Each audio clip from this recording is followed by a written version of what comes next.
So Sunday, February 25th, that is today, is not just another day at the Alliance Girls High School. The day marks a significant milestone in the history of the school, the Alliance Girls community, and the lives of those who are and are privileged to be part of this remarkable community.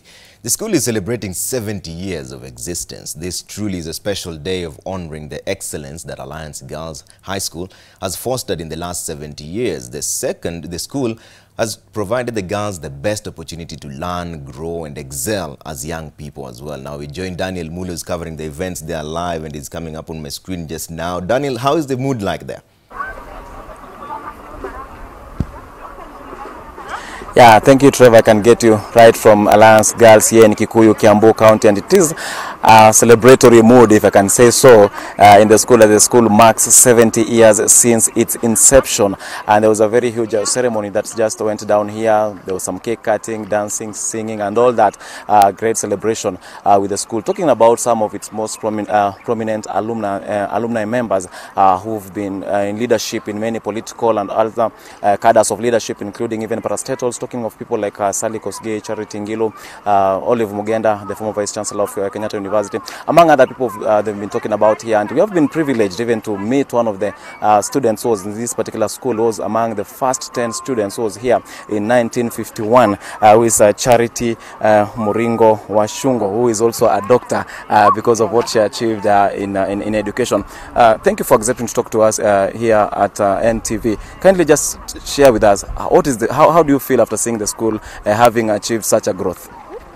Well, I feel very proud, and it has been a really great thing that the school has succeeded, because when we started the school here, girls were thought of not suitable for education, and as soon as we started, we had increased the number to about 40. Then, you know... Maybe if I cut you short, you're saying girls were not given a chance to go to school. How come you were given a chance to go to school yourself?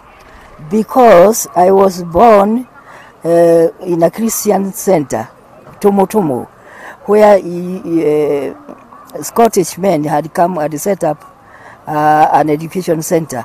Even today it is still, with a hospital and the teachers' college. They use, a girls' school. They have a big girls' school with about 1,000 girls, and many other facilities for helping Africans. That's why I could at that time be taken to school. Okay, and also talking about the infrastructure, looking at the school right now, the classrooms, can you maybe try to describe to us how your classrooms look like and how many you were in your class? At that time, we were only 7 in my class, and those 7, they came from all over Kenya. I could tell you girls came from Nyeri, they came from Nyanza, they came from Taita, from anywhere, but they were only 7. So it was a very rare thing. And there were about 2 classrooms, of course a dormitory for girls to sleep, and a dining room and a kitchen sort of thing. So it was it has expanded now. There are girls sitting all over the place. So it has grown. Okay, you've said you had 2 classes, and you had from Form 1, Form 2, Form 3, and Form 4. How did you used to sit in those 2 classes? We would be given like 2-3 desks. If the girls are 3, they would give 3 desks for Form 1, and or for subject. They would organize. The teachers, they would organize. They can organize that this we are going to, by subject. If they are going to teach chemistry, 3 desks. If they are going to teach mathematics, 3 desks, and so on and so on. So you can do in a room, one in a corner, the other one in a corner. Okay, that sounds interesting. If you could have like 3 classes in the same, learning in the same room. Maybe as we conclude, you can share with us how the experience has been after being an old girl of this school, which is a prestigious school. It was then, as you say, and it is even now. What privileges came your way just for being an old girl of Alliance Girls? Oh, I had many privileges, I must say. First of all, I was educated and being able to be taken to Kampala Makerere University. At that time, it was they were only teaching diploma. After that, when I came back to Kenya, I was given chances because, you know, at that time there was a fight among Africans and Europeans. So the Europeans packed, for example, if we are at Kikuyu, here Kikuyu, it was called Mabere, the Europeans would pack, then I would be given the job.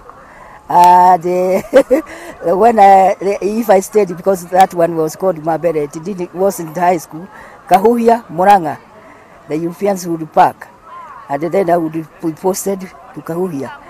That was high school. Thank you, Dr. Charity. Thank you very much for sharing with us about that.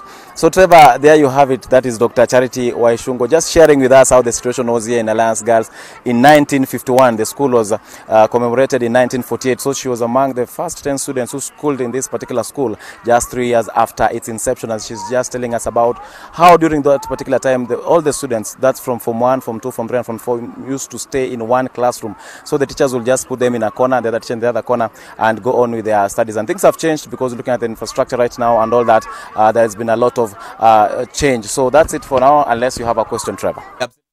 Before I let you go, what is the plan for the school going forward, having attained 70 years? What are they looking at going forward? Okay, from the speeches that we got from the BOM chairperson, from the PT, and also from the school principal, whom we spoke to earlier, and who was also giving her remarks, they say that they're going to ensure that they stay on the at the top. They want to ensure that every other school will be looking to the front and will always find Alliance Girls at the top. And also they've been talking about it to do with the environment. They're saying that they're going to champion for the restoration and also to ensure that the environment is taken care of. So they're really calling upon the students to keep planting trees, and it's one of the biggest initiatives that they're launching to ensure that every student will have to be planting a tree and taking care of it throughout their education here in this particular school.